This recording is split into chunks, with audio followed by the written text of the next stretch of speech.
to White Regis TV Film Review and Preview. I'm Andrew Wright. This week, boxing biopic Christie arrived on home video.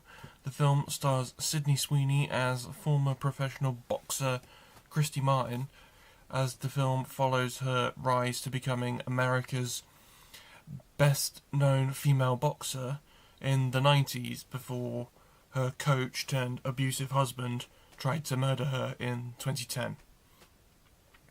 The film also stars Ben Foster, an American actor, not the footballer Ben Foster, Merritt Weaver, Katie O'Brien, Ethan Embry, and Chad L. Coleman. So, I watched this film for the first time.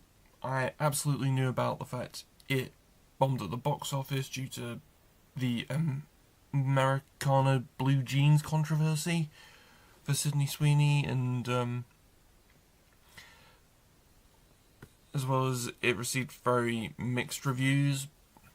But I was absolutely bowled over by it. I thought it was a really powerful film. Sweeney gives a career best performance. You know, one of those where you're like, how did they not win an Oscar for that? Especially because it's a physical transformation, and Oscars like physically transforming roles. And a lot of how well the film works rests on her performance, as well as the well-done boxing scenes, as they carry you through quite a harrowing 2 hours. I gave the film 5 stars out of 5. I thought it was very much like a companion piece to The Smashing Machine, which is another film I really liked. Although, it feels a bit wrong to say liking the Christie, because it is such a harrowing thing, so I say, it's really good. So, Christie is on home... Yeah, I gave the film 5 stars out of 5. It's on home video now. This weekend, Project Hail Mary arrives in cinemas. The film is an adaptation of a 2021 book of the same name and is directed by Phil Lord and Christopher Miller, most famous for their work on The Lego Movie. The film stars Ryan Gosling and Sandra Hüller and revolves around a man waking up on an interstellar ship with no memory of how he got there and is trying to figure out his situation.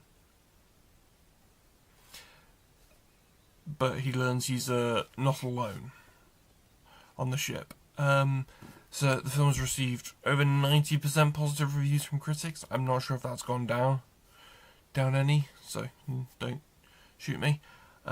So it's set to be quite the sci-fi fan favourite.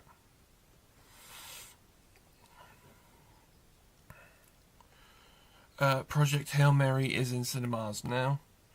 Also releasing in cinemas this weekend is Ready or Not 2, Here I Come, a comedy horror film, and a sequel to 2019's Ready or Not, which I've not seen, so I'm not exactly invested. Although I do like the directors of the film, so...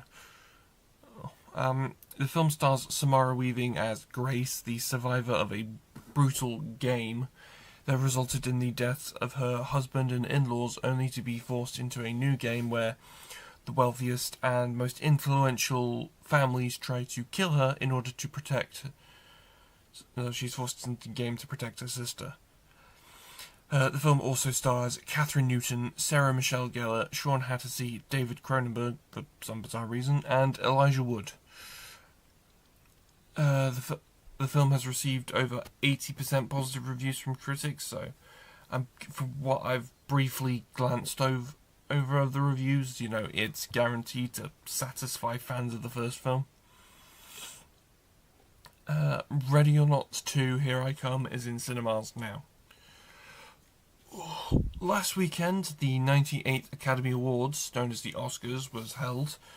The ceremony crowning the best in film from 2025 named one battle after another in Best Picture, Best Director, Best Adapted Screenplay, and Best Supporting Actor in a tight competition with Sinners, which went home with Best Actor, and Best Original Screenplay, which was wasn't expecting for it to go home with Best Actor. It was sort of like a 3-horse race between DiCaprio and Chalamet, as well as Michael B. Jordan, which I wasn't really a fan of Sinners. I didn't really get it. One battle after another.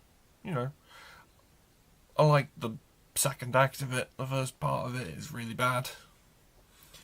The third act is just sort of meh, but the second act is really quite good.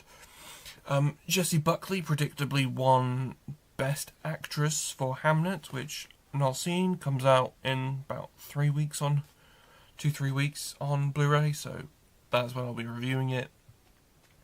And surprisingly, Amy Madigan won Best Supporting Actress for her role in horror movie Weapons. Again, something I've not seen, probably not planning on seeing it, but hey-ho. The ceremony was marred by technical difficulties, the sound quality wasn't great, and controversy like